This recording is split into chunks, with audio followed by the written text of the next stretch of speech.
وہ پلوشا کے متعلق بہت پریشان تھی۔ انہیں تسلی دے کر میں نے پلوشا کی ماں گلناز سے بھی بات کی۔ چونکہ ابو جان اور پھپھو پشتو نہیں جانتے تھے، اس لیے وہ بے فکری سے پلوشا کے بارے میں محو گفتگو ہو گئی۔ وہ بولی بیٹا میں نے اسے منع کیا تھا، مگر وہ میری کوئی بات نہیں مان رہی تھی۔ اس کا کہنا تھا کہ تمہیں اس کی مدد کی ضرورت ہے اور وہ گھر میں نہیں بیٹھ سکتی۔ تمہاری وجہ سے مجھے بھی زور دینا مناسب نہ لگا، آخر تمہارے بھی تو ہم پر اتنے احسان ہیں۔ میں نے کہا ماں جی اپنوں کا حق ہوتا ہے، احسان نہیں، باقی فکر نہ کریں، میں افغانستان میں ہی ہوں اور ایک چھوٹا سا کام کر کے اسے ڈھونڈنا شروع کر دوں گا۔ انہیں تسلی دے کر میں نے چند منٹ مزید گپ شپ کی اور رابطہ منقطع کر دیا۔ گھر والوں کی خیریت جان کر مجھے کافی تسلی ملی تھی، لیکن اس کے ساتھ پلوشا کے بارے میں زیادہ فکر مند ہو گیا تھا۔ اس کا کوئی اتا پتا معلوم نہیں ہو رہا تھا۔ کمانڈر عبدالحق کو میں نے پہلے سے پلوشا کے بارے میں بتایا ہوا تھا کہ مجاہدین سے اس کے بارے میں معلوم کرتا رہے، اور وہ گاہے گاہے معلوم کرتا بھی رہا تھا، مگر اس کی کوئی خبر نہیں ملی تھی۔ گلگارے نے مجھے مشورہ دیا تھا کہ جہاں میں البرٹ بروک وغیرہ کو ڈھونڈوں گا وہیں پلوشا بھی مجھے مل جائے گی، کہ وہ بھی انہی کو تلاش کر رہی ہوگی، مگر وہ یہاں کہیں بھی دکھائی نہیں دی تھی۔ اگر اس نے امریکیوں کے خلاف کوئی کام کیا ہوتا تو جینی کو کچھ نہ کچھ سنگن ضرور ہوتی، مگر اس نے بھی پلوشا کے بارے میں استفسار کر کے گویا لا علمی ظاہر کر دی تھی۔ اتنا عرصہ اس سے جدا رہنے کے بعد کبھی کبھی تو یوں محسوس ہونے لگتا کہ شاید وہ صرف ایک خواب ہی تھا، اور میں پلوشا کی ہنستی مسکراتی صورت ہر وقت نظروں میں رہنے کے باوجود لگتا تھا کہ اس کا کوئی وجود نہیں، ایسی کوئی لڑکی پیدا ہی نہیں ہوئی۔ اس کے متعلق مختلف قسم کے اندیشے بھی میرے دل میں سرسراتے رہتے۔ اس کی صلاحیتوں پر بھروسہ ہونے کے باوجود میرا دل لرزتا رہتا تھا کہ کہیں وہ کسی ایسی مشکل میں نہ پھنس جائے جس سے نکلنا اس کے لیے ممکن نہ ہو، اور اس وقت تو میں بھی اس کی مدد کے لیے موجود نہ ہوتا۔ گو سردار خان ایک مخلص اور غیرت مند دوست تھا۔ پلوشا کا وہ ہر ممکن خیال کرتا، مگر یہ سوچ بھی تسلی نہیں دیتی تھی۔ دن بھر میں اس مختصر مکان میں ہی گھومتا رہا، کبھی احمد کے ساتھ گپ شپ کرتا اور کبھی یوں ہی صحن میں چکراتا رہتا۔ وہاں سے باہر جانے کی ضرورت مجھے کبھی محسوس نہیں ہوئی تھی۔ اس دن میں احمد کے ساتھ بیٹھا رات کا کھانا کھا رہا تھا جب کمانڈر عبدالحق کی کال موصول ہوئی۔ سلام دعا کے بعد عبدالحق کہنے لگا ایک خوشخبری ہے آپ کے لیے۔ میں نے جوش بھرے لہجے میں پوچھا کیا پلوشا کا پتہ چل گیا؟ وہ بولے انشاءاللہ وہ بھی چل جائے گا، لیکن فی الحال ایک امریکن ہاتھ لگا ہے اور ہم آپ کی بے گناہی کے ثبوتوں کا سودا کر سکتے ہیں۔ میں نے دلچسپی سے پوچھا بھلا وہ کیسے؟ بولے کل ایک قافلے پر گھات لگائی ہے، اسی میں یہ ہاتھ لگا ہے۔ میں نے کہا مگر ایک دم اچانک؟ وہ بولے یہاں آ جاؤ پھر گپ شپ کرتے ہیں۔ میں نے کہا ٹھیک ہے، اور میں نے رابطہ منقطع کر دیا۔ احمد بھی ہماری گفتگو کی طرف متوجہ تھا، پوچھنے لگا کیا پلوشا مل گئی؟ میں نے کہا نہیں، کوئی امریکی ہاتھ لگا ہے اور اب مجھے وہاں جانا ہوگا۔ اس نے پوچھا اس وقت؟ میں نے اس بات میں سر ہلایا ہاں۔ احمد نے حیدر کو کال کر کے گاڑی منگوا لی۔ میں احمد سے الوداعی ملاقات کر کے وہاں سے نکل آیا۔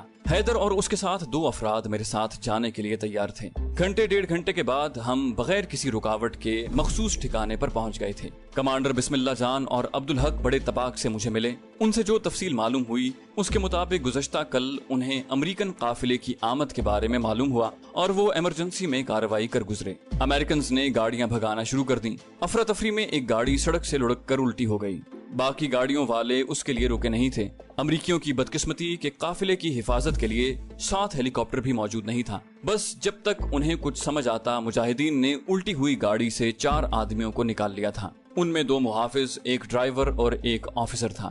معلوم یہ ہوا کہ کابل سے امریکنز کی غزنی کیمپ کے لیے ایک کمانڈنگ آفیسر آ رہا تھا جو کیمپ تک پہنچنے سے پہلے مجاہدین کے ہتھے چڑھ گیا تھا۔ یہ دوپہر کا واقعہ تھا اور اب تو رات آدھی سے زیادہ گزر چکی تھی۔ میں نے مذکورہ آدمی سے ملنے کا کام صبح پر ٹالا اور آرام سے لیٹ گیا۔ کمانڈر بسم اللہ جان کے جانے کے بعد بھی عبدالحق اور میں کافی دیر تک گپ شپ کرتے رہے۔ میں پلوشا اور سردار کے غائب ہو جانے کے بارے میں تشویش کا اظہار کرتا رہا۔ اس نے اپنے طور پر تو مجھے تسلی دینے کی کوشش کی، مگر میں بچہ نہیں تھا جو ان کی تسلیوں سے بہل جاتا۔ میری چھٹی حس بار بار کسی بڑی مصیبت کا اعلان کرنے لگتی۔ کوئی دلیل اور تسلی اس ضمن میں فائدہ نہیں دے رہی تھی۔ عبدالحق سے میں نے جینیفر کی بات اور اس کی مدد کرنے کا ذکر بھی کیا تھا۔ عبدالحق نے دبے لفظوں میں اس کی تعریف کی تھی۔ بولے آپ کے لیے تو کافی مددگار ثابت ہوئی ہے۔ صبح ناشتے کے بعد کمانڈر عبدالحق کے ساتھ قیدی کو دیکھنے چل پڑا۔ اپنے چہروں پر ہم نے مفلر لپیٹ لیے تھے کیونکہ اس آفیسر کو ہم نے سودے میں استعمال کر کے واپس بھیجنا تھا اور ایسے کسی آدمی کے سامنے اصل شکل میں جانا مناسب نہیں تھا۔ وہاں ایک بہت بڑی حیرت میری منتظر تھی۔ قیدی کو دیکھتے ہی میں اچھل پڑا تھا۔ وہ میجر جیمز میتھنی تھا۔ وہ میرا استاد تھا۔ ایک قابل اور ذہین شخص کو یوں کرسی پر بندھا دیکھ کر مجھے دکھ ہوا۔ اس سے میں نے کافی کچھ سیکھا تھا۔ ہمیں اندر داخل ہوتے دیکھ کر وہ ہماری طرف متوجہ ہو گیا۔ اسے پہچانتے ہی میں تیر کی طرح اس کی طرف بڑھا اور اگلے ہی لمحے میں نے اس کی بندشیں کھول دی۔ کمانڈر عبدالحق کو میرا جوش دیکھ کر حیرانی ہوئی، لیکن اس نے مجھے ٹوکنے کی ضرورت محسوس نہیں کی۔ اتنا تو وہ بھی جانتا تھا کہ میں وہ کام کسی خاص مقصد کے لیے ہی کر رہا تھا۔ خود میجر جیمز میتھنی بھی حیرت زدہ رہ گیا۔ اس کی بندشیں کھول کر میں اس کے سامنے آیا اور اپنے چہرے سے مفلر اتار دیا۔ اس کی حیرت دگنی ہو گئی۔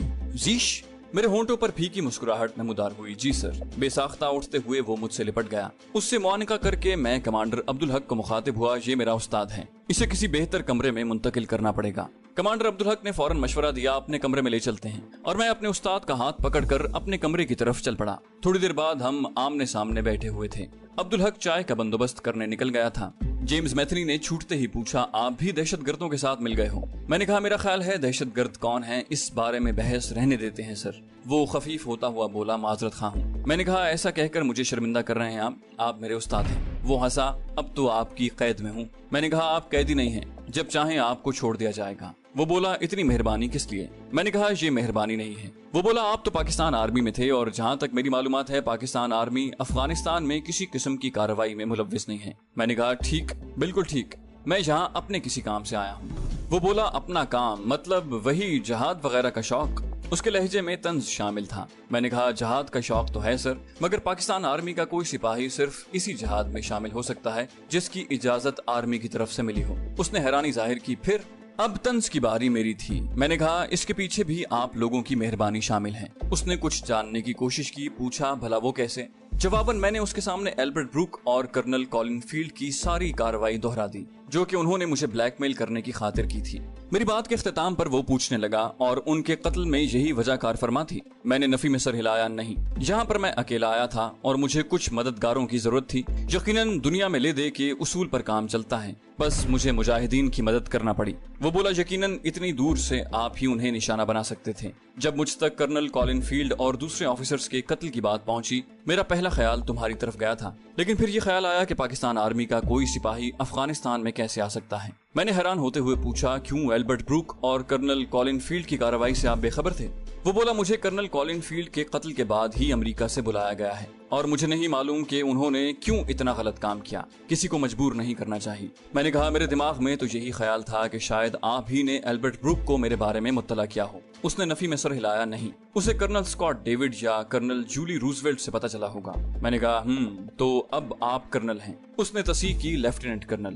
میں نے کہا، جانتے ہیں سر، آپ کو پکڑنے کی وجہ میری بے گناہی کے ثبوتوں کا حصول ہے۔ وہ ہنسا، تو گویا اب میرا سودا کیا جائے گا۔ میں نے کہا، سودا کیا جانا تھا، لیکن اب تو بغیر کسی معاہدے کے آپ کو رہا کروں گا۔ وہ بولا، کیا باقی آپ کی بات مان لیں گے؟ میں نے کہا، ماننا پڑے گی۔ جب ان کا مقصد میری بے گناہی کے ثبوتوں کا حصول تھا تو پھر آپ کے بارے میں فیصلہ کرنا میرا حق ہے۔ اس نے ممنونیت سے کہا، شکریہ زیش۔ اسی وقت کمانڈر عبدالحق چائے کے ساتھ کچھ لوازمات لے کر آیا۔ جیمز نے کہا، ویسے میں ناشتہ کر چکا تھا۔ میں نے کہا، ہم بھی۔ کمانڈر عبدالحق چائے کے برتن چھوڑ کر باہر نکل گیا تھا۔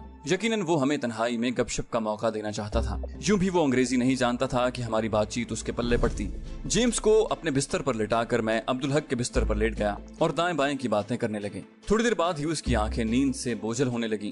اسے سونے کے لیے چھوڑ کر میں باہر نکل آیا۔ اسے میں نے بتا دیا تھا کہ رات کو اسے واپس چھوڑاؤں گا۔ کمانڈر بسم اللہ جان کو کمانڈر عبدالحق ساری بات بتا چکا تھا۔ اس نے کسی قسم کے اعتراض کی ضرورت محسوس نہیں کی تھی۔ رات کا کھانا کھا کر ہم جانے کے لیے تیار تھے۔ جانے سے پہلے میں نے جینی کو رابطہ کرنے کا میسج کر دیا تھا۔ خفیہ ٹھکانے سے نکلنے سے پہلے ہم نے کرنل جیمز کی آنکھوں پر پٹی باندھ دی۔ رستے میں ہی جینی کی کال آ گئی۔ میرے ہیلو کرتے ہی وہ بولی، زی تمہیں بتایا تھا کہ خود سے رابطہ نہ کرنا۔ میں نے ہنستے ہوئے کہا، مجبوری تھی۔ وہ بولی، زی ہم پر بہت کڑا وقت آیا ہوا ہے۔ ایک آفیسر کل سے دہشت گردوں کے قبضے میں ہے، اسے ڈھونڈنے کے لیے کوئی لایا عمل سوچا جا رہا ہے۔ میں نے ہنستے ہوئے کہا، ویسے امریکہ سے بڑا دہشت گرد کون ہو سکتا ہے؟ وہ بولی، مذاق کا وقت نہیں ہے۔ یہ کہتے ہوئے اسے کوئی بات یاد آئی اور وہ پوچھنے لگی، جانتے ہو وہ ہے کون؟ میں نے کہا، میں مذاق نہیں کر رہا، اور مجھے کیسے معلوم ہو سکتا ہے اس کے بارے میں؟ وہ بولی، زی تمہیں اپنا استاد جیمز میتھنی یاد ہوگا۔ میں نے کہا، استاد بھی کبھی بھولتے ہیں۔ ہمارے مذہب میں تو استادوں کی تکریم کی اتنی ہدایت کی گئی ہے جو تم لوگ سوچ بھی نہیں سکتے۔ اس نے ایک دم اشتیاق سے پوچھا، کیا تم اس معاملے میں ہماری کوئی مدد کر سکتے ہو؟ میں نے کہا، اگر میرا جواب ہاں میں ہو اور میں انہیں باحفاظت لے آؤں تو کیا انعام دو گی؟ اس نے قہقہ لگایا، کیا انعام لوگے؟ میں تو کب کی سراپا انعام بنی پھر رہی ہوں، تم خود ہی انکار پر مائل ہو۔ میں نے کہا، بکواس کرنے کا کوئی موقع ہاتھ سے نہ جانے دینا۔ وہ سنجیدہ ہوتے ہوئے بولی، اچھا سچ بتاؤ، کچھ کر سکتے ہو؟ میں نے کہا، جس ہوٹل کے سامنے آخری ملاقات ہوئی تھی وہیں کچھ دیر میں پہنچ سکتی ہو۔ وہ صاف گوئی سے بولی، موجودہ حالات میں تو بالکل نہیں آ سکتی۔ میں نے کہا، اگر میں کہوں کہ جیمز صاحب کو گھنٹے تک وہاں لا رہا ہوں پھر؟ اس نے میری بات کو مذاق سمجھتے ہوئے زیادہ اہمیت نہ دی، بولی، زی